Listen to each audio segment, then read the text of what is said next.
Hi, welcome. Thank you so much for being here. I've heard great stories about traffic. No, I heard some people left at 6:30. I know some people left closer to 4. And I really am excited that we have people here from all over the state. I know it's a little earlier in the year, but thank heavens we actually have better weather than we've had in a couple of years. And that's exciting because there's still so much to happen and so much more we can speak into at the legislature. So first we're going to go ahead and open in prayer, and then we'll get going with our program. Hey everyone, whether you bow your head or keep your eyes open, totally up to you, but let's just invite the Lord into this event. Father, we just thank you for being here. We thank you that you have brought people here safely. Holy Spirit, we invite you into this event. We invite you into this church and into this space. We ask that you open up our hearts and our minds for this issue. God, break our heart for what breaks yours. Give us a new fresh fire for this issue to continue to do the work that we have been called to do. For each person sitting here, Lord, there is a unique calling, and I just ask that you make that relevant and clear. Father, we thank you again for bringing everyone here, the weather, the event, and we just ask that you bless this in Jesus' name. Amen.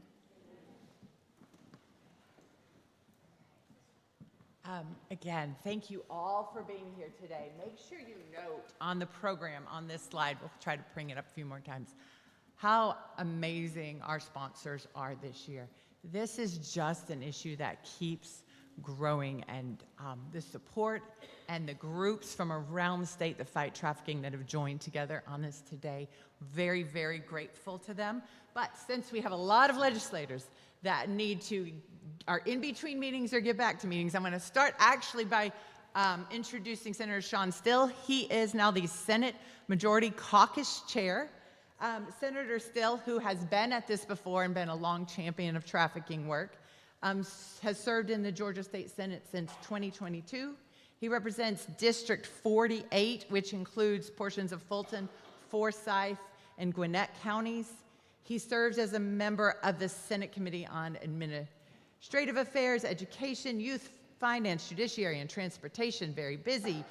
He is also an ex officio member of the Senate Committee on Insurance, Labor, and Veterans, Military, and Homeland Security. In his freshman year, Senator Still was honored as Freshman Legislator of the Year by the Georgia Chamber of Commerce and Greater Georgia. He's also proud to have received a perfect score by the Faith and Freedom Caucus. He's president of the Olympic Pool and Plastering. Sorry. I'm just a pool boy. He's a pool boy. Largest pool contractor in the Southeast. He has been so instrumental. He does not mind standing up for what he believes is right. That's my personal ad. It's fantastic to work with him. And I am going to go ahead and have him come up so I don't take any more of his time.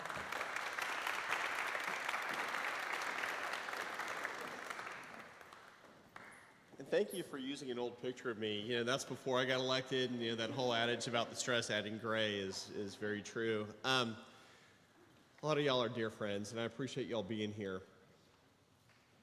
There is nothing more important to me than this subject.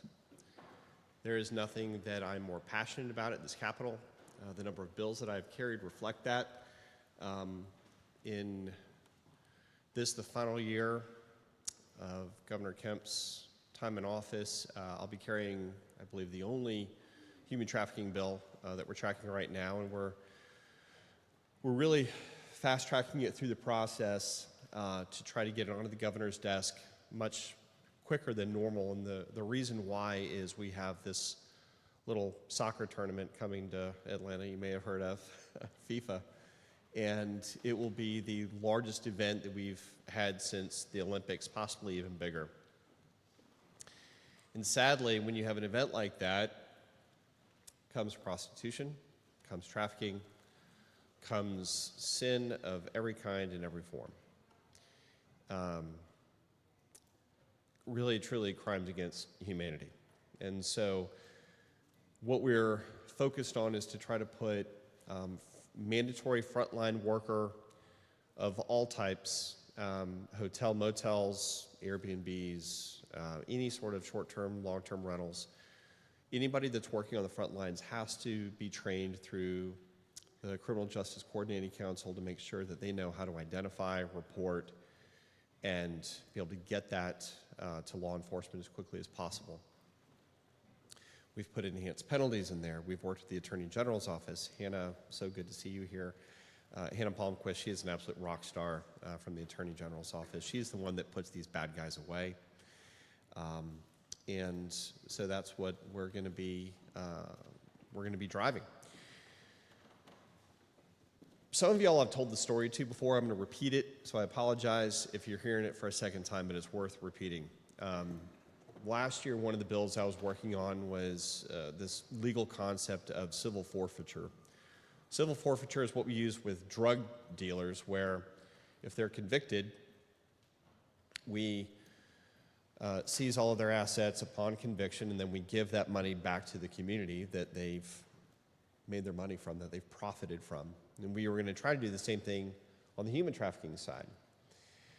And through the course of this, you know, we're the 8th largest state in the country, and all of a sudden I get a phone call from someone representing the Romanian government. So Romania is this tiny little country in Europe. It's about 3% of the population of Europe, but it's the home of 75% of the women and children trafficked in all of Europe. Let that number kind of sink in. 3% of the population equals 75% of the people that are trafficked in all of Europe. And I was invited to come share this legislation with Romania about how their government could maybe apply something similar.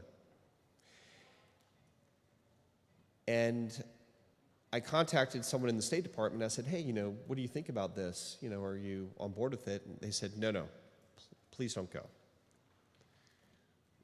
They don't want you to come so that you can share this great idea with them. They want to invite you there so that you never come home again. The Romanian government is completely corrupt and complicit in this horrible crime. They have been for years, for decades. And the invitation was a one-way trip to Romania for me, to not let me come back again. It is very real. It is insidious. It is evil.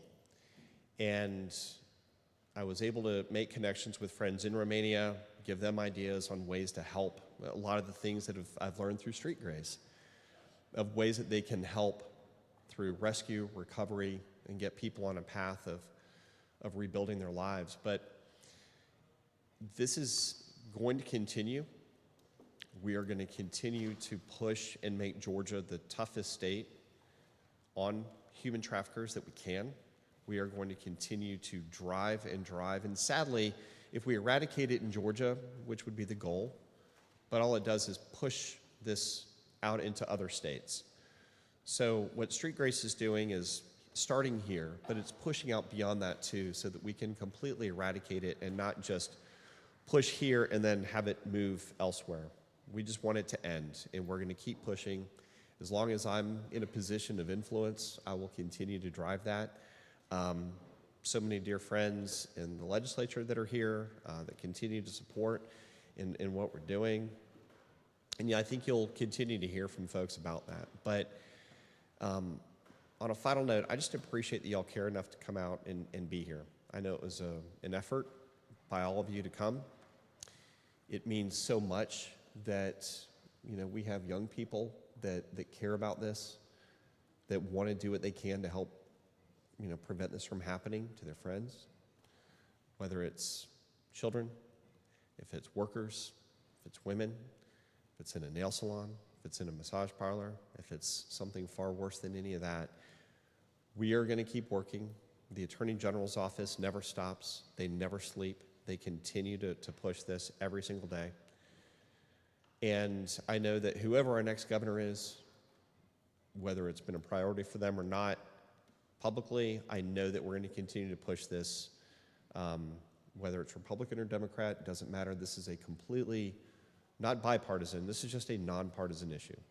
That's what has to happen.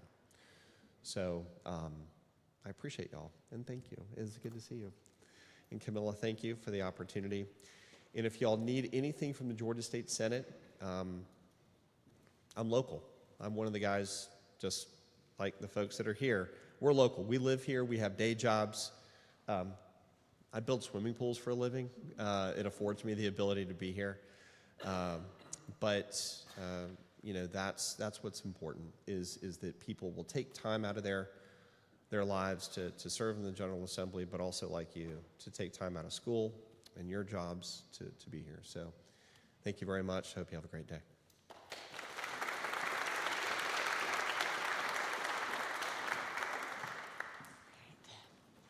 Thank you so much, Senator Still. Ms. Bazemore. I'm now in that great bipartisan. First, let me make sure I mention, hi to all of you. We are also being live streamed because we are because we are statewide representing Georgia. Some of you traveled from very far and others are joining us at home, but still advocating for this. So I want to next introduce Representative Deborah Bazemore. Some of you have already heard her name a lot because she is the one who's carrying this bill about hotel training and hotels needing to report signs of trafficking. And we'll tell you, as a former prosecutor, that is so important. Hotels that report lead to so many people being recovered and people being prosecuted. So it's a crucial, and we'll talk about it later, but we're really grateful that you're here. State Representative Bazemore was elected to serve the citizens of House District 69 in 2016. The district's comprised of residents of Fayetteville and Fulton County. She currently serves on the Economic Development and Tourism, Government Affairs, Human Relations and Aging, Natural Resources and Environment, and Small Business Development Committees. She is also the creator, former chair, now vice chair of the City of South Fulton House Legislative Delegation, a founding co-chair on the Georgia-Israel Legislative Caucus, and a regional director for the National Black Caucus of State Legislators, and a member of the Entertainment Committee of the Georgia Legislative Black Caucus. She's a native of New York, where she served as founder and president of Concerned Parents, which advocates for students at the state level. Her efforts earned her the prestigious Frederick Douglass Award for Community Service. And then in 2005, she moved to unincorporated Fulton County, which is now the city of South Fulton. She's serving as the president of the Old National Area Residents United and was instrumental in combating the blight in the community and labored alongside county leadership to have uninhabitable properties condemned and demolished. I will also say, as Fulton County's former human trafficking prosecutor, she made a great difference in that area. She began her work as chief of staff to a state senator. I hope many of you start your paths working in the legislature. We have so many, want to recognize so many students here, both high school and college, that are actually very active in creating legislation this year. So again, not to take up any more time, I want to go ahead and introduce Representative Bazemore. Thank you.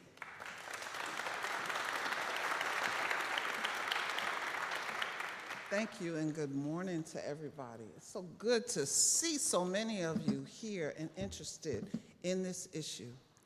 So as it was said, I'm State Representative Deborah Bazemore and I represent District 69. What I want to tell you is that when I heard the First Lady, Marty Kemp, on the floor of the House say that she's taking up human trafficking, I immediately picked up the phone and called the governor. And I said, I need to be a part of this. I need to be a part of Grace Commission. And you want to know why? Not just because this is so important to everybody, but because my district sits next to the busiest airport in the world. And at the time I had College Park. Do you know how many hotels are in College Park? Over 30 hotels. What is that a remedy for? Human trafficking. They can get on and off and go anywhere. And then what I decided to do was to invite the First Lady down to my district.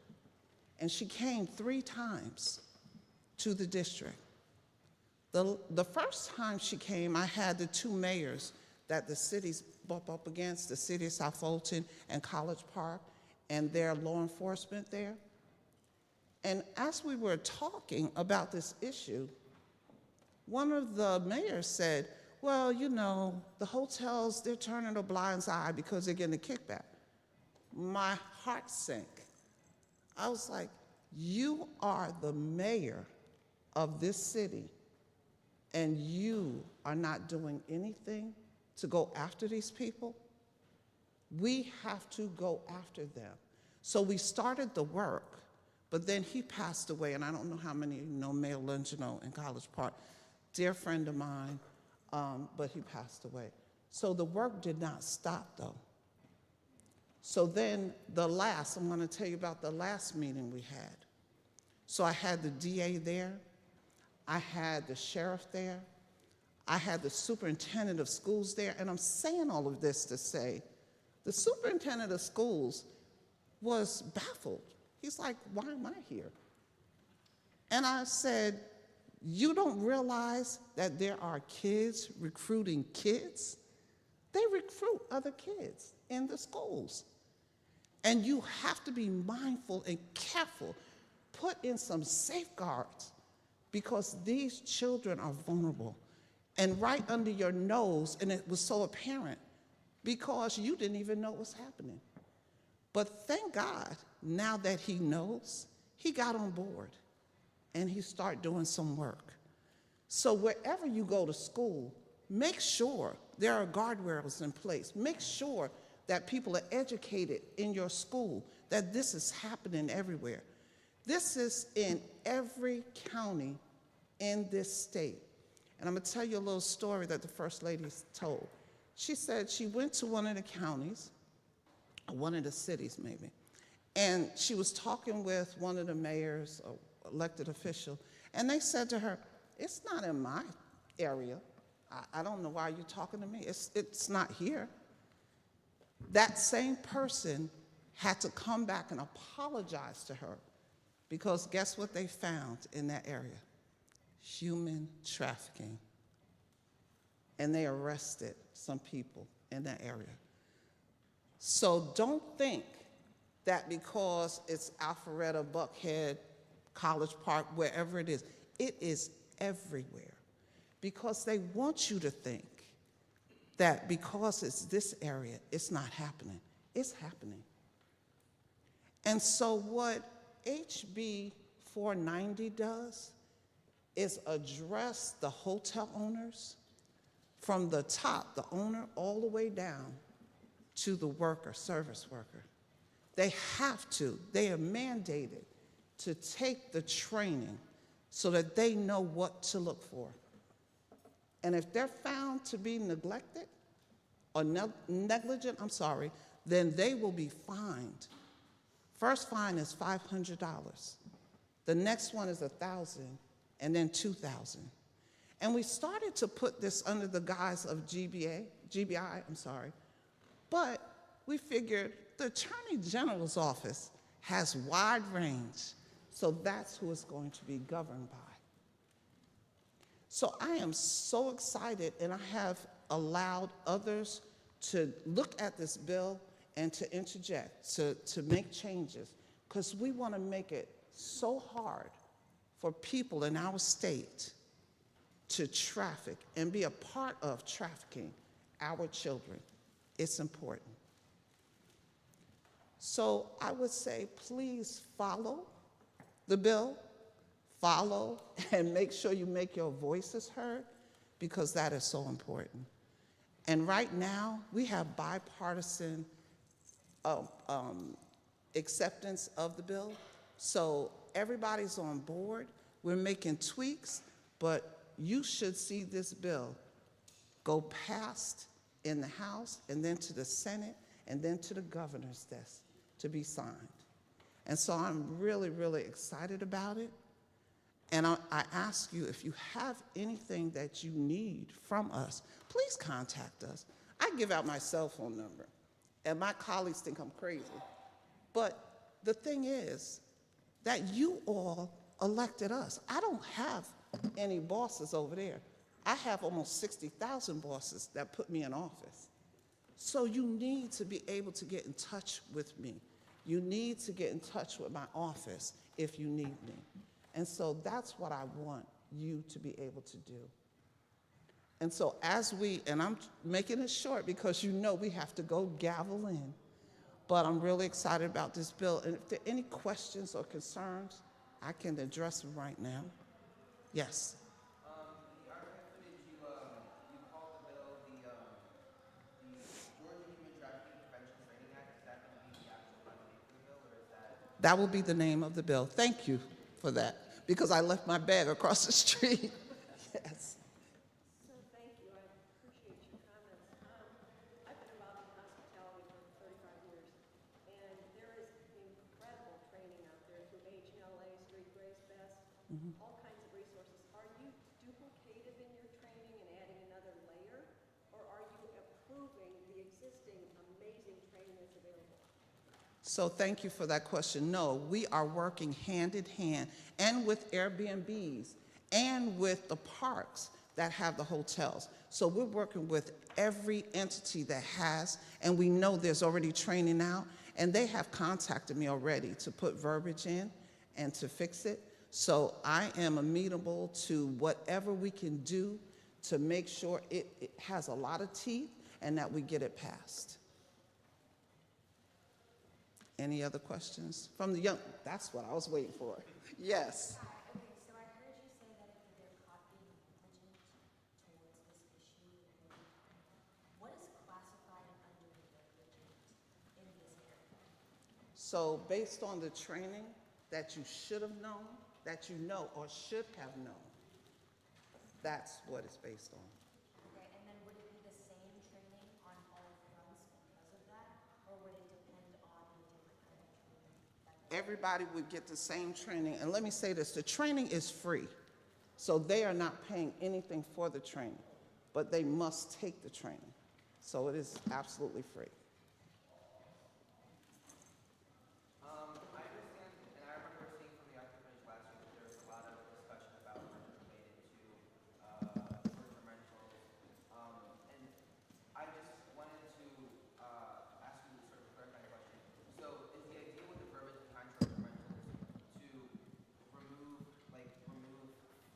blame from the specific owners and then put more, like assign more power to Airbnb and the organizations behind them so that they have more ability? Is that, because, I mean, just from what was said in the article, that seems to be the direction, but I just wanted to. That is the direction, and I appreciate the question because we know that people own properties, own homes, but they are not the ones that are setting up the reservations. So we really don't want to go after, because we have bad actors and we have good actors. We don't want to go after every hotel because every hotel owner is not, being negligent.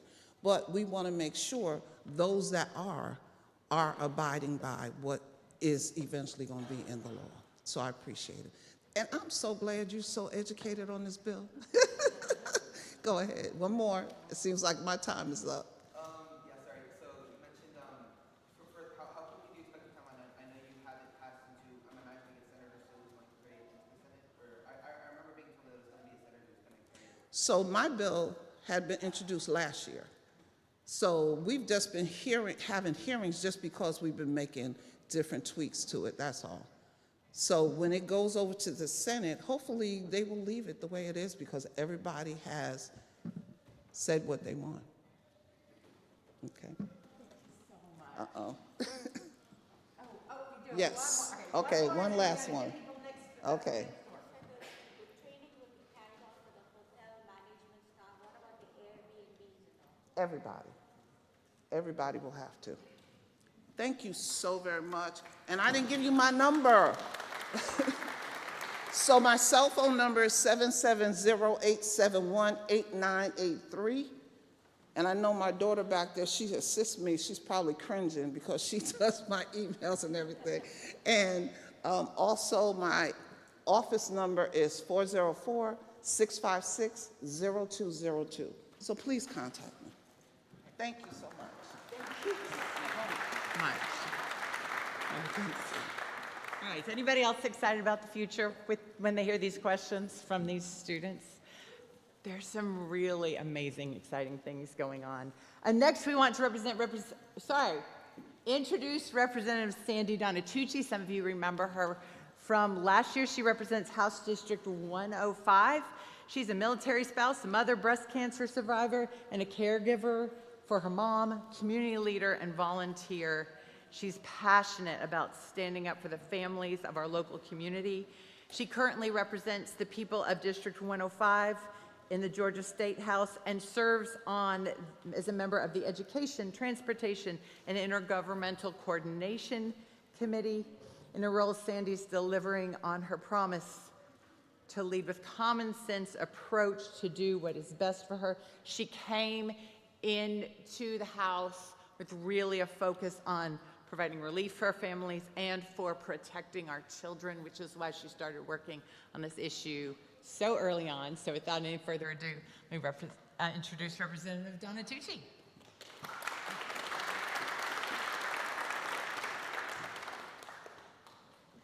Good morning. I'm here today to be a cheerleader for you all. As I look out at you, I see volunteers, I see organizers, organizations, workers, soon-to-be young adults, and I see heroes. Thank you for what you do. With the strong leadership and a strong First Lady, so much in Georgia, so many strides have been taken to stop human trafficking. Your work with survivors involves courage, it involves compassion, and state policies alone are not enough. You are very needed and you are very appreciated. I'm proud to be a co-sponsor on a bill that is against domestic violence. So it's a registry for domestic violence. The second offense, they are registered. So I would encourage you with that to reach out to your senators, reach out to your representatives, tell them I told you, don't do that. But reach out to them. It's really important that they hear from you. It's a good bill. You are the heartbeat of this fight. You're rebuilding lives. And I would tell you to keep shining your light. Our state is safer. Our survivors are stronger because of everything that you do. May God bless you in the state of Georgia. Thank you so much.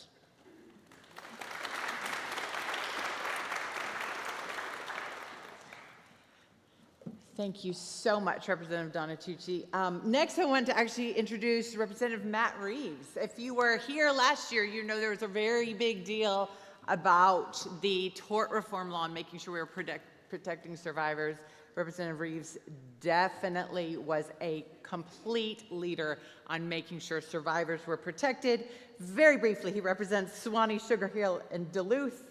That's District 99. He's a member of the House Majority Caucus Whip Team, Vice Chairman of the House Judiciary Committee. He is very, very, very important, and I'm going to let him talk because I know he wants to get next door and work. And then you can go see him over there. Thank you so much. I want to thank you all for coming to the Capitol today. What you're doing shines light on darkness and evil, and it is a constant fight in Atlanta. We are blessed to have interstates and the airport and sporting events and disposable money, but with that comes the fight against human trafficking. So thank you for doing what you're doing. I represent Duluth, Suwannee, and Sugar Hill. I got introduced to this fight against human trafficking through my wife, Suzette. We've lived in Gwinnett County for 23 years. I've got 2 kids in college. When my 2 kids were in diapers, Suzette found a great ministry, Wellspring Living, which is still going strong fighting human trafficking.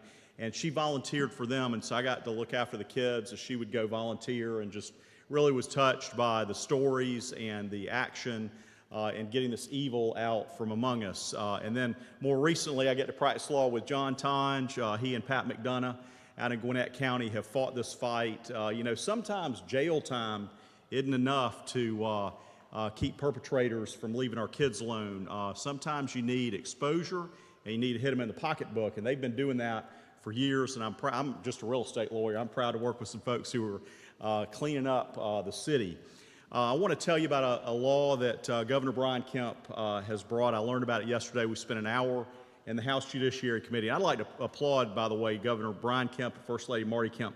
Every year he has been in office, they have moved the needle in the right direction and made Georgia a national leader in getting human trafficking out of Georgia. But this year he has proposed House Bill 1187, Trey's Law. Sue Hong, who's my next door neighbor out in Gwinnett, representing Swanee and Sugar Hill, she carried it for the governor.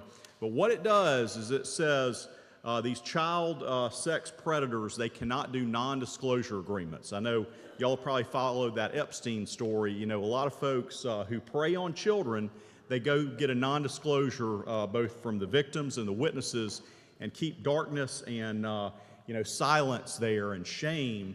And we are stopping that in Georgia. It's a good idea that's working in other states.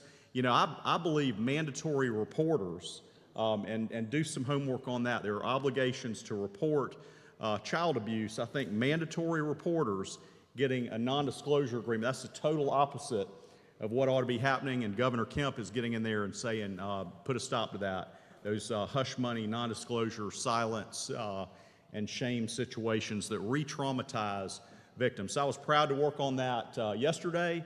I'm proud to join with you in the fight against human trafficking. You've got friends who recognize the desire and the heart and soul of what you're doing, and I want to just really appreciate you and thank you. I see Juliana McConnell in the back. She's one of my Swanee City Council members, Mike Dvorak, Perimeter Church. You know, there's so many good people in Street Grace, by the way. As everybody mentioned, y'all got a big award at the Gwinnett Chamber of Commerce event last weekend, so hats off to Street Grace. That was well deserved. We appreciate what you're doing. I'm at your service. Thanks so much.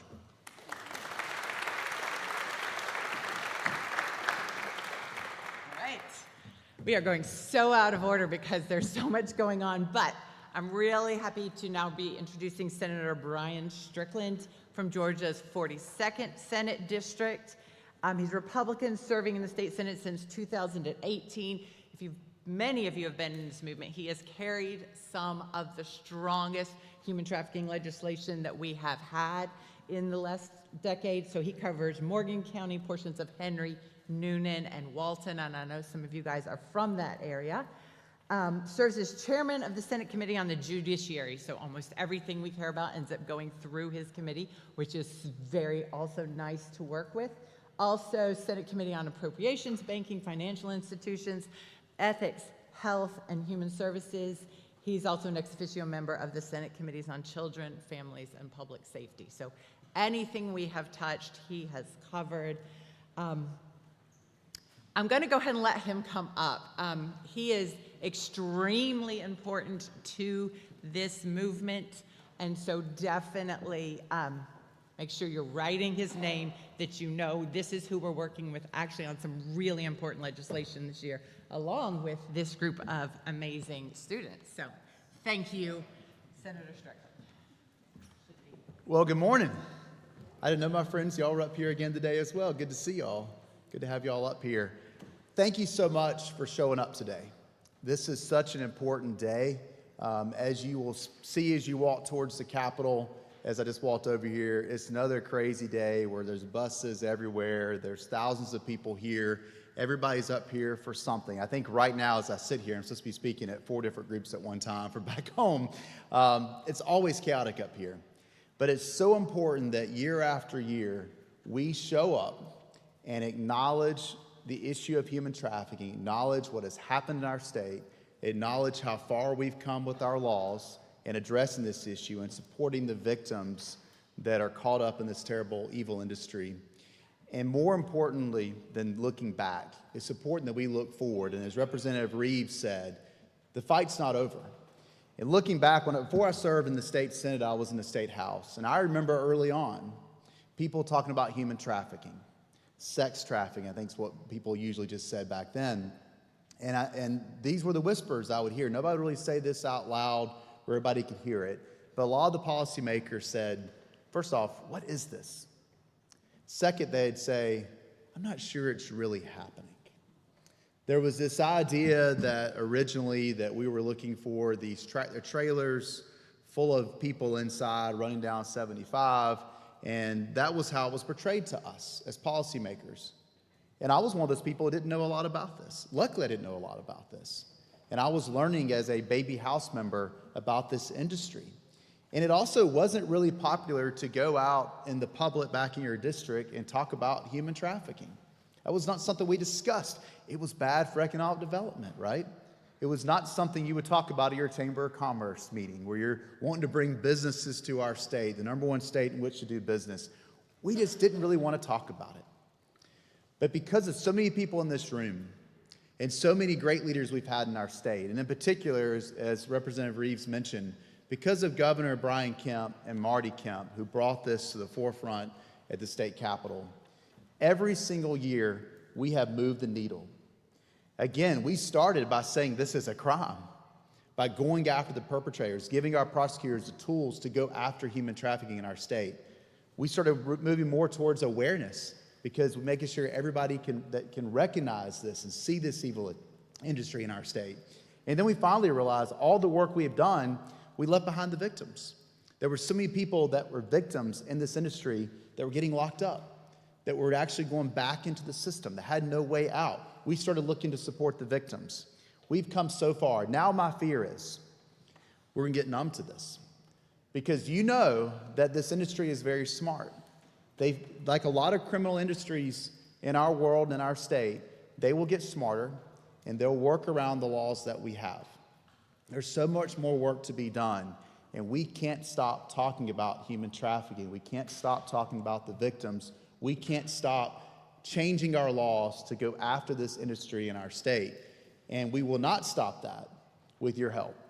So thank you for being up here today. Thank you for showing up. It does make a difference. Again, when you walk across that street and you're like me, overwhelmed with the thousands of people that you see everywhere, know that you are making a difference. You showing up makes a difference. We have to keep this in the front of our minds here at our state capitol. And thank you to y'all, for our young people who realize at a young age how important it is to pass good policies, who understand the process, respect the process, and know what it takes to get things done, and who keep showing up. No, we don't see that all the time. And so we know as a lot of us get older, it makes me know and have optimism to know that we have so many people coming along behind us who get it, and they're going to keep moving this fight forward. So with that, I'm going to stop. I know you have a lot of great speakers, and I look forward to seeing you all across the street. And one last time, I'll just say thank you.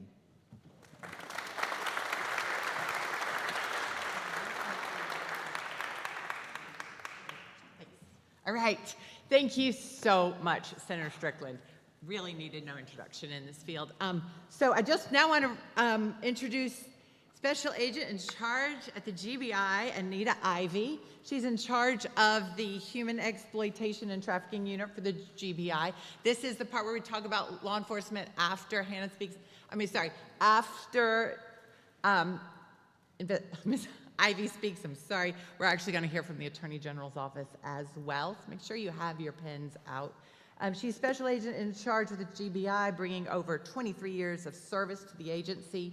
She currently leads the Human Exploitation and Trafficking Unit that's doing amazing stuff. She previously served as commander of the Harrelson-Paulding Drug Task Force. Her experience includes key roles in major investigations and events such as the G8 Summit, the Super Bowl, and Atlanta Public Schools CRCT case. She is certified firearms instructor, master of resiliency instructor, alert instructor. She holds degrees in business administration, political science, criminal justice, and public safety administration. Graduate of the FBI National Academy. Would like to welcome Sac Ivey to, there you are, sorry, thank you for coming again.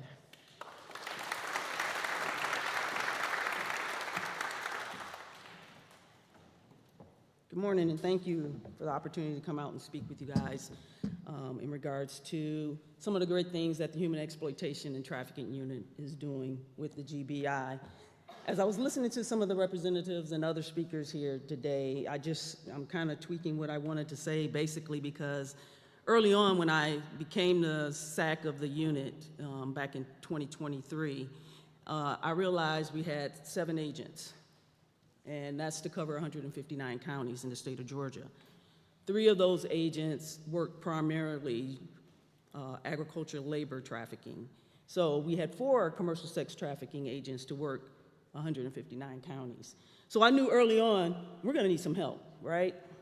So the important things that we decided to do early on was to raise some awareness, partnership with other organizations and law enforcement agencies. One thing that we did in particular was to get out and start training different agencies with human trafficking as well as demand reduction operations.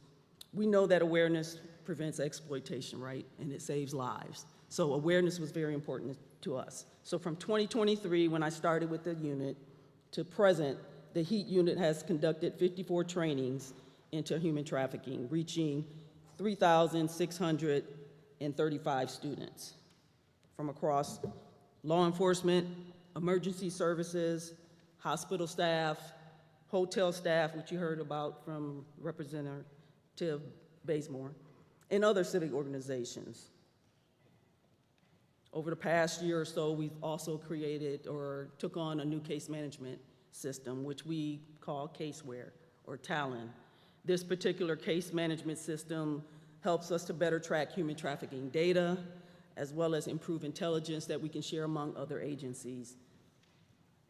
With this new case management system and other things that we use intel-wise, we're able to identify some of the hot spots in the state of Georgia, because again, we can't do it all by ourselves. So we got to rely on some of our intel, AI, local law enforcement, tips that we get from the national hotline, et cetera.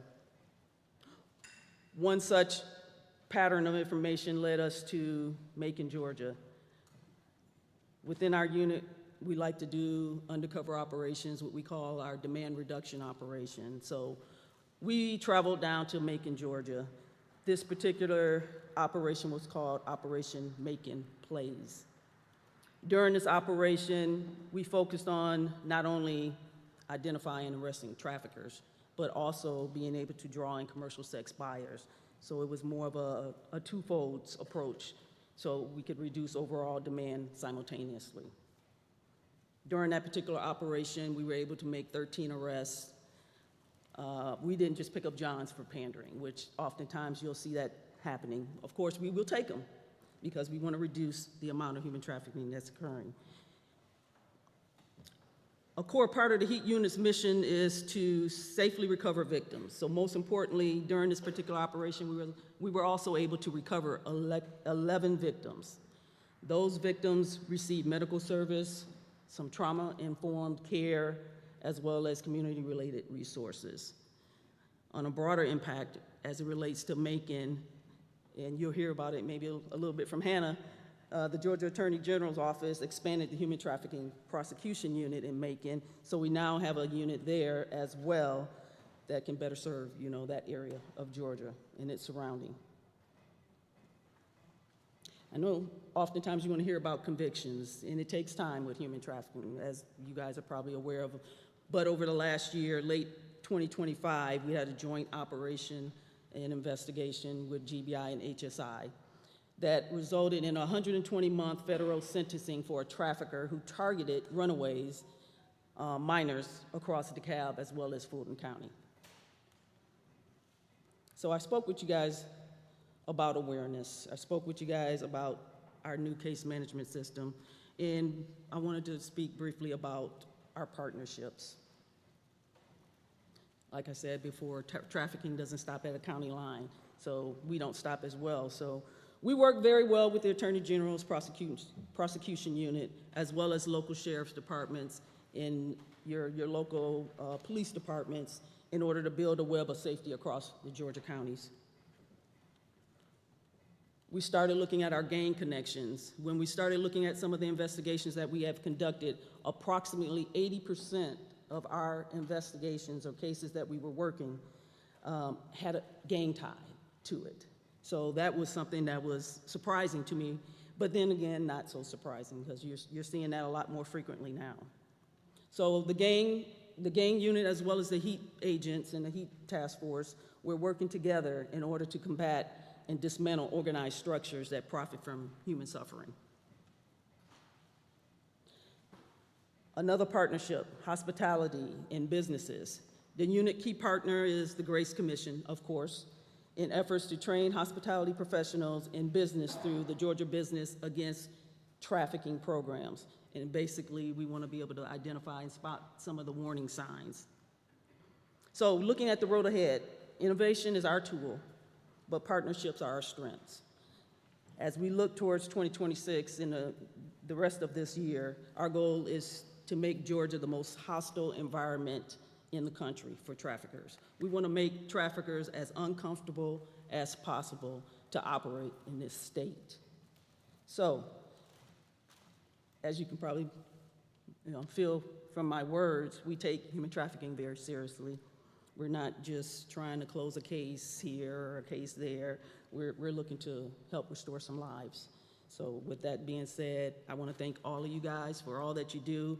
Thank you for coming out to gain more information, especially our young folks, become aware of some of the signs and things that's happening across the county. Together, hopefully, in bringing awareness and partnering with other organizations and people, we can make Georgia a safer place to live. Thank you.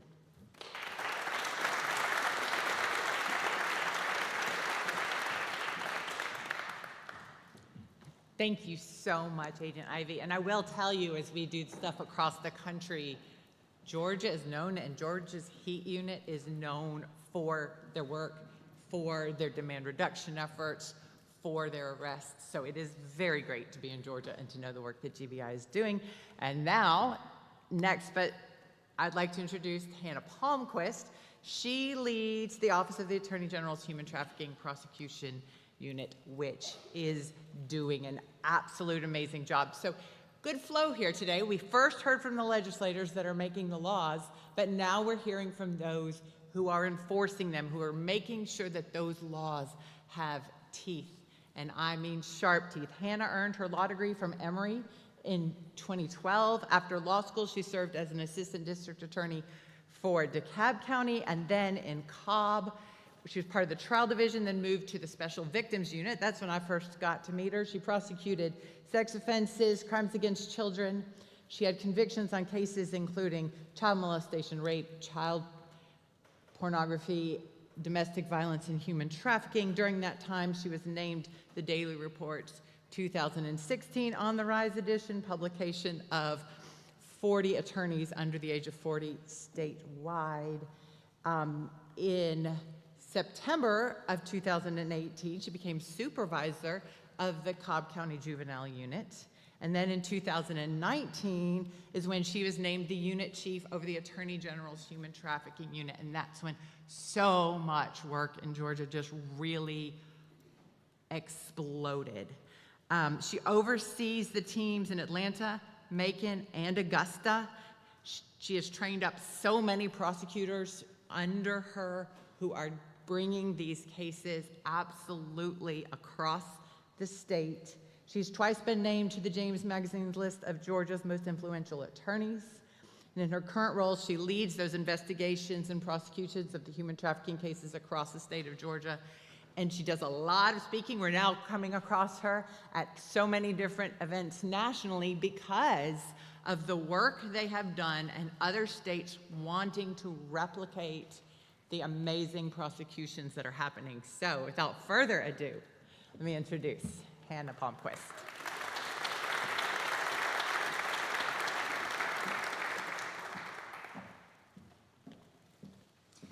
Good morning and thank you. Thank you to Street Grace for your tireless work in this fight. To members of the General Assembly, not just for being here, but for the work that they do that empowers us to make the difference that we can make in this fight. Thank you to Special Agent in Charge Anita Ivy and all of GBI. Y'all, these are not just partnerships that we speak about from podiums. As we sit here today, our teams are out there on the streets working these cases, recovering missing children, and holding their exploiters accountable. Thank you also to the young people for being here. I'm so inspired as I look out and see all of you, because the work that we do, it's meaningful, but the work that you can do is unlimited. So thank you for being here. Thank you for paying attention to this issue. What I'd like to do today is just speak a message of hope to survivors and to people who will come after us and to the work that is yet to be done in this state. When I sat down with Attorney General Chris Carr 6.5 years ago, planning our first statewide human trafficking prosecution unit, we'd been blessed with the support of Governor Kemp, First Lady Marty Kemp, many members of our General Assembly. And it's with that support and the determination and resolve that it could be done, we set out to do what hadn't been done before.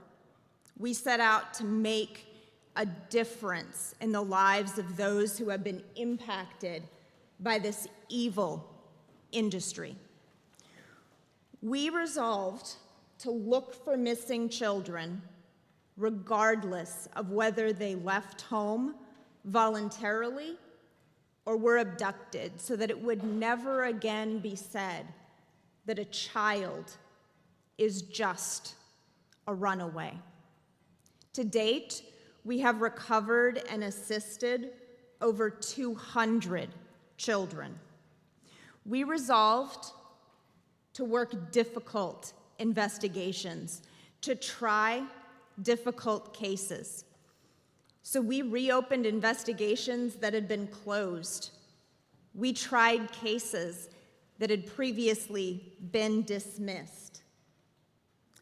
And I speak this message of hope today that now, under the leadership of Attorney General Chris Carr, our statewide human trafficking prosecution unit in 6.5 years on our child sex trafficking cases has a 100% conviction rate.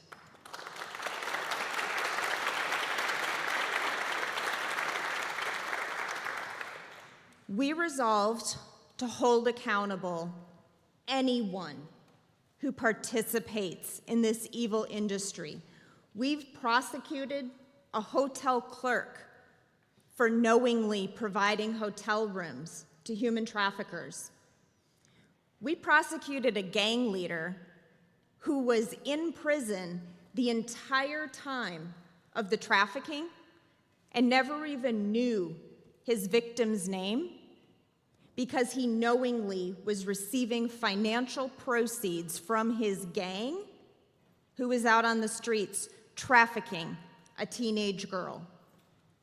And time again, we obtained life sentences on traffickers who were pulled over in routine traffic stops going down Georgia's highways because law enforcement was trained to spot the signs of human trafficking and made that life-saving call.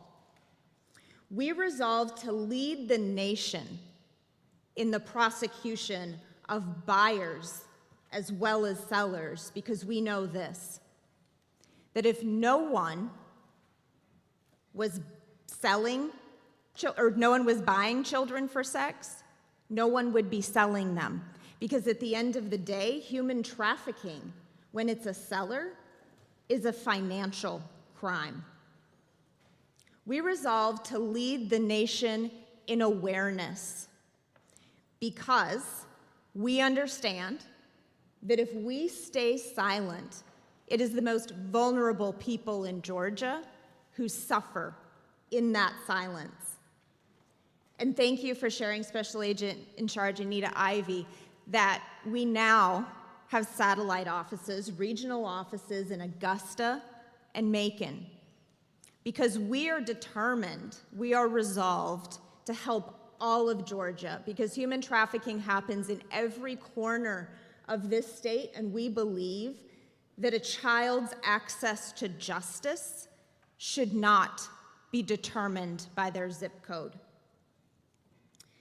But above all, we resolved to care for those who have been impacted by this evil, to fill those needs, to protect against those vulnerabilities, and to give them the tools they need to rebuild their lives. Countless times through partnerships with extraordinary organizations such as Street Grace, we have done just that. Time and time again, in courtrooms across the state of Georgia, survivors' voices have been heard, they have been listened to, and they have been believed. One survivor told us, after her trafficker had been sentenced to spend the rest of his life in prison, she said, "I have a voice. I finally feel like I have a voice." That's why we do what we do, to give a voice to those who have been made to suffer in silence. And that's what we're all doing here today. So thank you for joining us in this mission. I'm incredibly proud of the work that the state of Georgia has done on this issue, but there is work to be done. Because one person trafficked is one person too many. So, as we continue in this fight, know this, that our resolve and our commitment in the state of Georgia will grow stronger each and every year. So thank you all for being here. Thank you for joining us in this fight.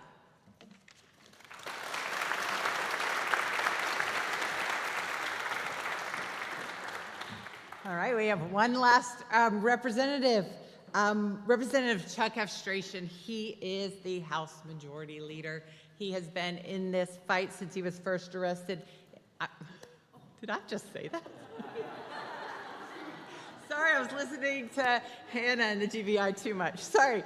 Since he was first elected in 2013, we have actually been working with him. He has carried also some of these key bills that now Hannah and the GBI are using to prosecute, and session is just about to start. So while he represents parts of that, Auburn, Carl, Mulberry, Barrow, and Gwinnett counties, he also is just a total leader for everyone in the state on this issue. So I'm going to let him come and say hi and talk to you, and then go back across the street. Thank you, Camilla. Wow, it's such an honor to be here with all of you. I think it may be like the 8th year in a row or something I've had an opportunity to speak at your Advocacy Day.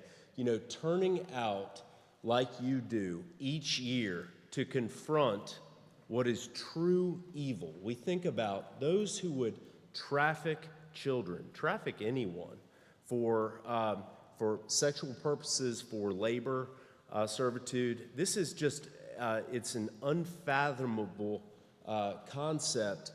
And what I think is so important is the state about a decade ago really began to look at this problem like we had previously looked at organized crime, because that's what this is in so many ways. And the aggressive approach brought, I think, has, through many champions who have worked on this, has brought Georgia from being one of the worst, and particularly the metro Atlanta area, one of the worst hotspots of human trafficking in the world, to now a model of how to handle this problem, how to address this problem the right way. And I really appreciated what Hannah said as I was just walking in, because there's still work to be done. We know that there are additional issues to be addressed. I initially got involved. Chairlady Renee Unterman represented the area where I live in Gwinnett in the state Senate. She brought me involved, got me involved in this issue. I think it was maybe, Camilla will know better than me, but I think it was maybe 2015. We had a bill because of the nexus between adult entertainment and human trafficking. We had a bill that actually imposed a tax for survivors, therapeutic treatment, and for prevention of human trafficking.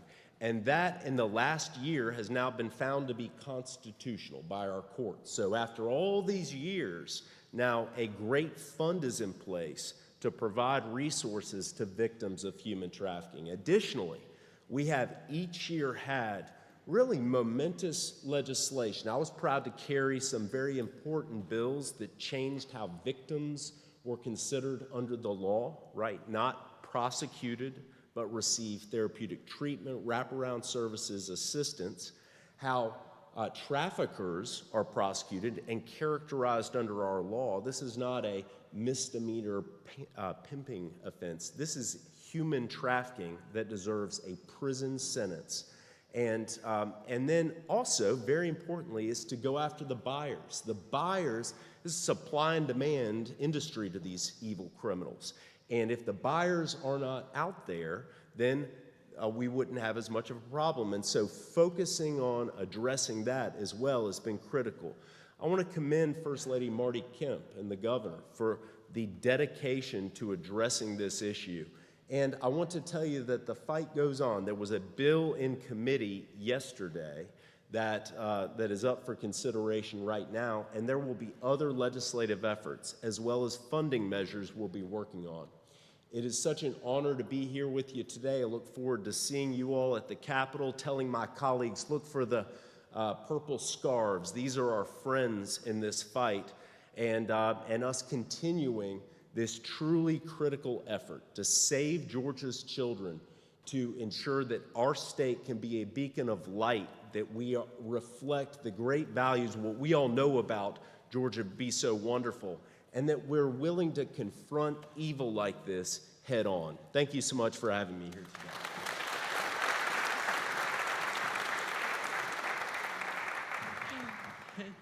Thank you so much, Fleet Registration. I do want to mention Representative Stacey Evans, since regrets that she should not be here. We are working very closely with her on legislation. But just late yesterday, a judge called her in DeKalb County, where she's actually representing a survivor who finally found her voice and wants to speak up. So she is out there also doing good stuff, implementing some of the laws that have passed in the courtroom this morning, but she will be around in her office later today and in committee meetings, so hopefully many of you will get a chance to meet her. And now I'd like to introduce John Tung. Did I say? John, sorry. Gosh, I should cover these things. This is, yes. This is not my, so anyway, he's a partner at Anderson Tate and Carr's Anti-Human Trafficking Division. He represents survivors of sex trafficking and civil lawsuits. We've seen a lot of them in the news, and Registration was part of, and Strickland were both part, actually several people we've heard from seeing that law passed. He represents survivors in civil lawsuits against businesses that profited from their victimization, alongside Pat McDonough, who we've heard from in previous years. He made history by filing the first civil sex trafficking cases in Georgia. He has an unwavering commitment to serving survivors, holding businesses accountable, and raising awareness, and makes him a very valuable mentor and community leader, mentor to other attorneys that are following in his footsteps. How to do it right, to get justice, and also be survivor and trauma informed. He teaches human trafficking litigation at the University of Georgia School of Law. He serves on the Diocese of Atlanta's Commission on Human Trafficking, developing and presenting awareness and prevention trainings to community groups and churches across 75 counties in North Georgia. So without any further ado, John.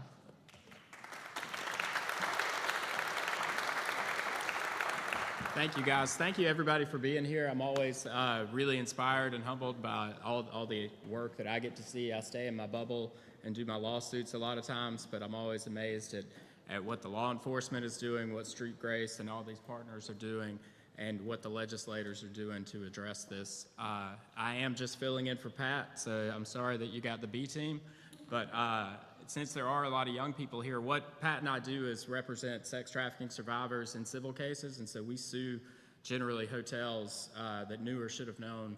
And so I would have loved to have gotten that question about negligence, because I have lots of thoughts on that. But we have been doing that for 6 years. We filed the first cases. We've probably done 80-something lawsuits in that time. And yet, last year was a huge year for us. Actually, it was a very historic year. But before I get to that, I do want to just talk about a couple of clients, survivors that we had worked with for many years.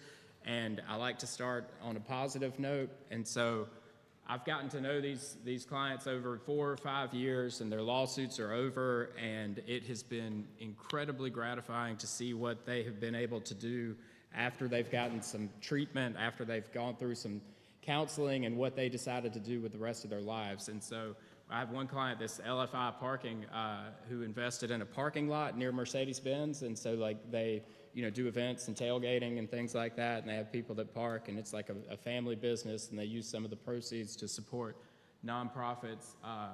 One of our clients is like a TikTok influencer, is a word, I guess. I don't really know how that works, but she does kind of daily affirmations and things that are very talking about how she works through her own trauma and how that can help other people. We have a survivor who decided that what she wants to do is continue to work with trafficking survivors like herself, and so that's what she does, and she was nominated for Survivor Advocate of the Year. And so to me, it's just amazing to see what is possible for people's lives once they can focus on not just surviving, but getting some help that they need, and then actually being able to choose what it is they want to do with the rest of their life. And so the lawsuits have continued to actually close hotels, which has been good. And it's like Representative Reeves said, is that what we do is kind of hit people in their pocketbook. And so we've closed a number of hotels, and then kind of the big one, I don't know who would know this, but that's the Red Roof Inn in Smyrna, Georgia on Windy Hill, which is where all of our lawsuits started. And we represented 21 clients who were trafficked out of that hotel right there. I will say I was over there the other day, and it looks like somebody bought it and is turning it into a Motel 6, so we'll see. I don't really know how that's going to work out. But last year we took 2 years ago we had the first trial, but that trial settled 3 weeks in, and it settled the day before it went to the jury. And so last year we actually took the first case in the country to a jury verdict. We did the trial, went to the jury came back. This is a huge deal because with our clients, we typically tell the hotels or the insurance companies that they need to pay our clients money. I mean, that's what a civil lawsuit is. That's all it can do. And what you hear when you do the work I do is that nobody knows what that's worth, or nobody knows what a jury would do. Is a jury really going to be outraged about a hotel that allowed trafficking? And so this is the answer to that, and the answer is yes, to the tune of $40 million. And so this is going to make it easier for every trafficking survivor that comes with a case now, like the work that we've done for 5 years, the 80 clients that have gone first. We settled a number of cases. You can go to the next one, but we settled a lot of cases right after that because all of a sudden people were very scared because they didn't want to have that happen to them. And so the cases we've done for 5 and 6 years are now sort of finally, there's like an established way to do it. It's a little bit predictable, and it's just going to be easier and less traumatic for everyone that has a case going forward than it was for the first 5 years that we did this. And so that was a really, really big deal. And then these cases also were pretty huge, and these are hotels all around Atlanta. And so then the other thing I want to talk about is last year everybody in this room did such an amazing job. We protected our clients and all survivors' rights to have a claim to sue a hotel that isn't complicit in their trafficking, to do that. And that we accomplished in what was probably the highest profile bill that was coming out last year. And it took everybody in this room, a lot of survivors. Some of my clients came and testified at the Capitol. And so I can't thank you enough. That was a huge lift, and we do owe a lot of thanks to Sean Still, Chuck Efstration, Matt Reeves, Governor Kemp, Marty Kemp, everybody. Like that was, they saw you, they heard you, and they acted. So everything we're doing makes a really, really big difference. And so the last thing I want to look at is just, this is not actually on the table for this year, but we're probably going to be talking about it this year and looking at it maybe for next year. But a look-back period is basically for people who were trafficked whose claims are expired. And so normally we can go back like 10 years, but that means that anybody that was trafficked before 2016 probably doesn't have a case anymore. And so that's sort of the way that works. And we did this in 2015 in the Hidden Predator Act, which was for childhood sexual abuse survivors, and they kind of opened this window that said, all right, everybody that this happened to in the past when we weren't as focused on it, you have 2 years to file a claim if you want to file a claim. And so I think that should happen. I get calls all of the time from people who have heard about one of our cases or have heard from somebody else that they may have a case, and then I've talked to people who, if they had called me 30 days before, they might have had a case, and then because they didn't, they don't, you know. And so that's something that we'll be talking about and that I hope you guys will support. But really, it's more for next year. There's no bill pending or anything, but that's something that we would like to work towards. But thank you all so much, and thank everybody for all the work that you do. I'm proud to be a part of it.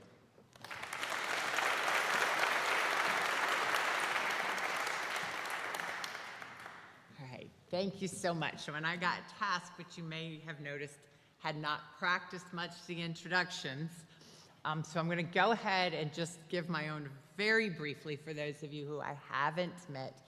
My name is Kamala Zulfagari. I am Vice President of Government Affairs for Street Grace now. Obviously, we've been here, so many of us, for now well over a decade. I remember when I would start saying a decade, and now that's probably 5, 6, 7 years in the past. I do want to go ahead and recognize a couple people. Cheryl DeLuca Johnson was really one of the founders of this event when she was the original founding director of Street Grace. She is here today. She's working with us on the Gracie Act, which is something I'll talk about here in a minute. So also Michelle Sarkazian, when John's talking about one of those cases, she was and still does working actively with the hotels to do training. She now works with them across the country. She was working with them across the country. And it was part of the work she was doing, which was very important evidence in this case. The hotels were put on notice, having no idea at the time that it would lead to this new part of justice. So whatever part of the field you're in, if you saw the amazing list of co-sponsor organizations that we have, whether they're doing victim services in Savannah or here, working with adults, working with children, they play such a key and crucial role, as does those of you who are focused on advocacy. So a little bit about, first of all, how advocacy works. So first of all, we have, well, an idea. And some big legislation that we do expect to see dropped was very much birthed, actually, out of this group of high schoolers over here who did a lot of research. I've heard over 300 hours worth of research, drafting a proposal and meeting with Senator Still and Senator Strickland. And so we are very excited to see where that is going. So an idea. It is drafted, working on drafting legislation. Some things have been filed. We're meeting earlier in the year for Advocacy Day on purpose. It means some things are still in that drafting stage. But once it's filed, then we're going to pretend like it's a House bill, so it's one of the representatives. If it was a Senate, we just flip this all on its head. It then gets introduced in a committee. We heard about Trey's Law, which was passed in committee yesterday. A committee has a hearing, and when there's a hearing, anyone can have a chance to get up here in Georgia and speak on behalf of that bill. As a matter of fact, for those of you who are here at 1 o'clock, there's going to be a committee. All right, everybody, have your pens out, because we're going to start filling out that letter. Anyway, there were pens in the bag. But also just for this information, there's in the Leverett Subcommittee at 1 o'clock in room 132, so that's the bottom floor across the street in the main Capitol. There will be a committee meeting on House Bill 1075, which is a bill about increasing penalties for pimping for those who have a prior trafficking conviction. We'll talk about that in a minute. But that's going to be on the committee level. And then there's a lot of work on scheduling. When are we going to have it heard? Do we get to have it heard? Some bills, nobody votes against them, they just don't get a hearing. So sometimes when we're saying, hey, reach out, which we need you to reach out to do, reach out to the committee chair to say, hey, we want this bill heard. We want testimony on this bill. We want it to move forward.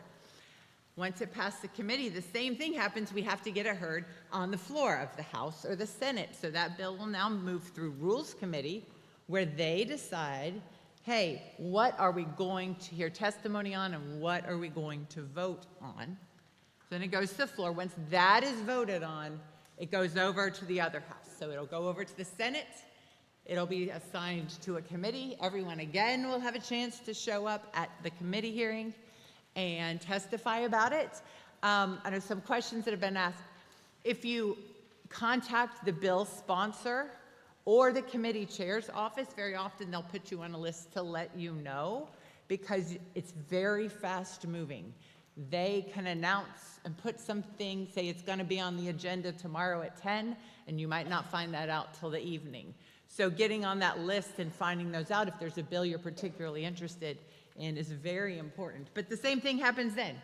Gets assigned to a committee. Can we get it to have a committee hearing? Once it has a committee hearing and passes, can we get it through rules so that it'll actually have a vote on the floor? And because there's a lot of people that like to tweak legislation, it's usually House bill goes through, gets a lot of changes, gets passed, goes over to Senate.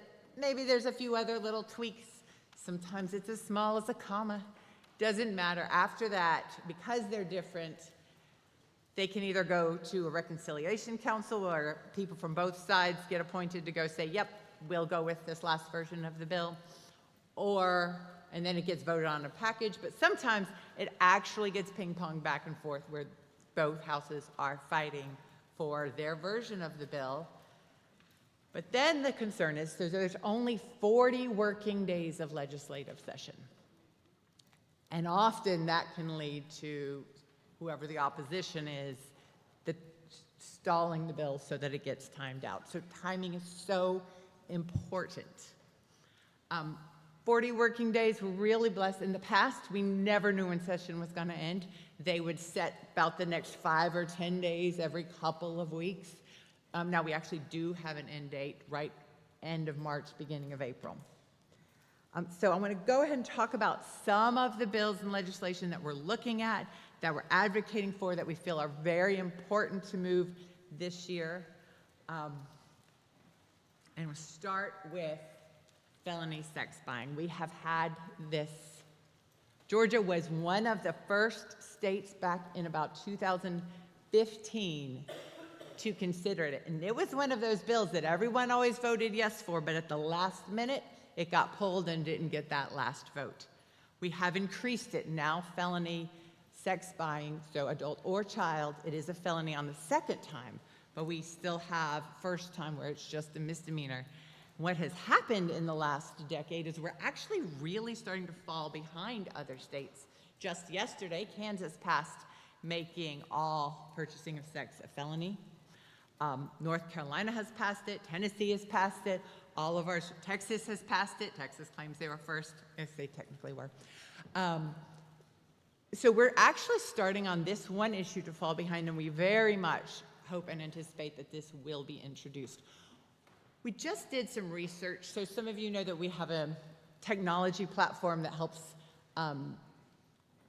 increase the scope of demand initiatives. Law enforcement uses it. We also use it for research. So just a research project that was conducted in 2 cities, and one of these cities is known for demand reduction efforts. This is how important law enforcement's work is. This is how important going after demand is and increasing the penalties for demand. One of those states works those cases that had about 6 different operations within the year, one of those cities. The other city, very similar city, same state, had one basically accidental arrest for what we call pandering, purchasing sex, because it involved, law enforcement stumbled on it, involved an inmate and an officer. So only thing that had happened in that city to address demand, whereas the other city, it was a very active part of their efforts. So when we used the platform and the researchers used it to measure the scope, it was almost 3 times, the ads are placed, almost 3 times as many people looking to purchase in the state that did not have those efforts as those that did. Going after demand, increasing the penalty is very key and crucial, and the evidence just continues to build. So it is definitely time for Georgia to catch up with its neighbors and do that. Okay, safe crime reporting. 95.1% of those who are trafficked experience violence or abuse during their victimization. So often, these are the most vulnerable, and they are experiencing other criminal offenses. They are also witnessing other criminal offenses. So we want to make sure that they know that if they come forward and report, hey, this child is being trafficked, or I just saw this shooting, I just saw, whether it happens to them or assault has happened to somebody else, that they can't be prosecuted for that prostitution charge, it is our lowest level of felony, based on their testimony alone at coming forward. We want people to feel safe coming forward, and if you think, is it really necessary? Yes, there are places where I prosecuted where the prosecutor said, hey, no, I have to prosecute this 14-year-old for prostitution if I'm going to prosecute these men for buying her. So it is key, it is important, and we need to clean that up so people know we can come forward and commit and report these violent crimes. Okay, the Gracie Act is getting such great momentum. It's something that we've been working on nationally, and we're also working on in Georgia.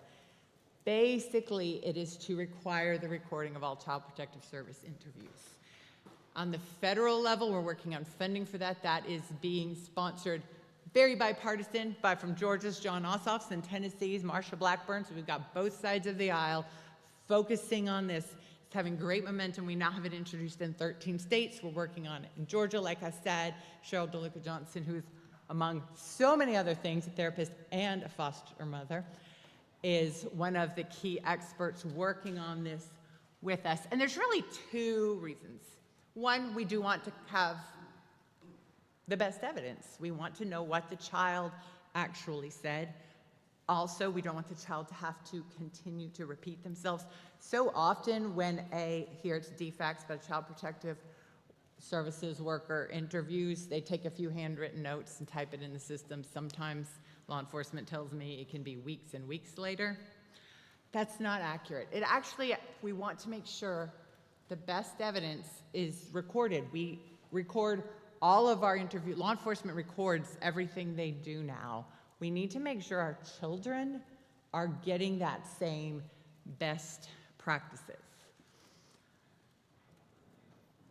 So this is the one that John already talked about, so I'm not going to cover this much, but it is on your letter, that whole survivor window of opportunity for Justice Act. We do know this one really may be something we're laying the groundwork for to see next year, but we really need to, because what's happening is you're seeing all these headlines, and survivors are seeing them and realizing, hey, wait, there's actually another avenue for justice here. And they're coming forward, and their statute of limitations has just passed. So we want to open that window up like they did for child abuse a few years ago, just to give these survivors an opportunity for justice against those who have benefited from their exploitation. Thank you. And then, okay, so this is the bill that'll come today. It is, like I said, we are for everything that is a step forward, increasing penalties. This would increase penalties for those for pimping. While we are actually working on making it for all pimping should be a felony, it is, again, in more and more states, all of our surrounding states. We want to, this would increase it for those who have a previous human trafficking conviction, and actually I had one of those cases when I was in Fulton County. It was his first offense. He got relatively low penalty, and when he was out of prison, he was caught several times and charged with pimping. This would require that to be, that was before the second time was a felony. That was when it was just a misdemeanor. He kept getting these slap on the wrist misdemeanors.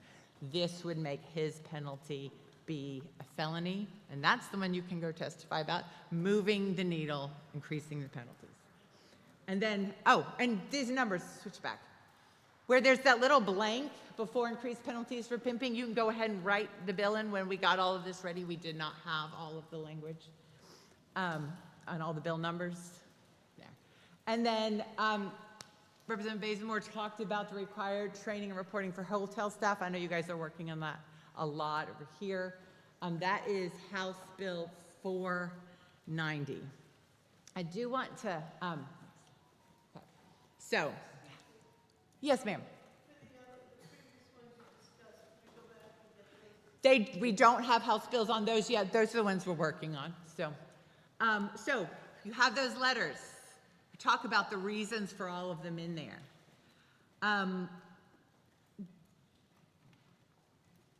Get your phones ready, because I'm about to give you the QR code to figure out who your representative is. We're going to figure out who they are. You'll write the name of your state rep on one and your state senator on the other. Then you'll put your name and address on the bottom, because they care that you are from their district. They really, really care about that. Educate them about the issue if they need it, but recognize many of the people you are going to, you want to thank them for their support. They have been working, many of them have been working on these issues and have a lot of knowledge and insight. Here's the deal. About 1 out of every 10,000 constituents actually comes down to the Capitol. So when you show up at their office, everything you say is heard, amplified 1,000, 10,000 times, okay? So your voice being here really makes a difference. So you don't have to talk a long time. You can let them know what you're here to support, what matters. My contact information is on there if they get into details. And if you can get a card, follow up with a thank you note for meeting with them and for their support. It's definitely the best practice. If you can go ahead and get to, yes, okay. QR code's here, or it's openstate.org. Find your legislator. So let me tell you a little about how the Capitol works, which you find these people. When I did it last night, and I tried it again last night, showed me my first state representative and then state senator. When you look at their address, it is Capitol Building. That is the big one across the street. Other addresses will say Coverdale Legislative Office Building. Call that CLOB. CLOB is right there over in the corner, kind of behind, so Capitol, that corner is Attorney General's office. The one behind that is the Coverdale Legislative Office Building. So that's how you know where their office is. And you want to make sure you, go find them, thank them for their support, tell them these are the issues that are important from you, who you are, that you're their constituent, and where they're from. Okay. A little bit about, well, one other thing. The Attorney General's office is still here. Everything that Hannah said about the work they are doing is true and really almost an understatement. It is absolutely incredible what has happened, and we do greatly thank the First Lady and the Governor for their funding of this office, and we thank Attorney General Carr basically for hiring Hannah so that it wasn't just the small unit or a prosecutor like it was back in the day where, okay, if somebody needed help with a case or if FBI brought in a case, we could prosecute from the Attorney General's office. They are incredibly proactive, doing things that really were not conceived 10 years ago or when I was at the AG's office. So all of that is very, very true. As you might know, though, I will just say Attorney General Carr is now running for governor, but Senator Brian Strickland, who you did hear from, is running for Attorney General, and we desperately want to make sure human trafficking stays a focus of that unit. So I did want to let you know on, after all that we heard that they are doing, how important it is, and that there's so many different ways to make your voice heard and to move the needle and help end trafficking. So what we are going to do now, and thank heavens it is not raining today, it is not snowing today, there's not even any ice on the road. So we are going to go directly across the street. We're not going to go through, but give a few instructions so you don't have to pack up. Okay. But as soon as you can, get across the street in front of the stairs that are exactly facing us, and we are going to get a group photo for what we're doing. And then you will be released to go visit your legislators. However, there's a group of us, I think, that are going to go see Senator Still. On the House side, you heard from Representative Donna Tucci. She wants to introduce you all and mention that that is happening. So anyone who wants to go the top floor to the House Gallery and be sitting in the House Gallery with your purple, she would love for you to be there so that she can, after they finish a hearing, it's very interesting. They're hearing a big bill today. So go in there. Sometimes you have to wait. There's a guy at the door that's going to keep everybody safe, let you know when you can go in. Very, very interesting to do. And also she's requested that people do that and be seen there so that really everyone, whether they were able to make it over here or not, knows we were here and knows we care about it. So without further ado, let's go head over there for our pictures. Thank you.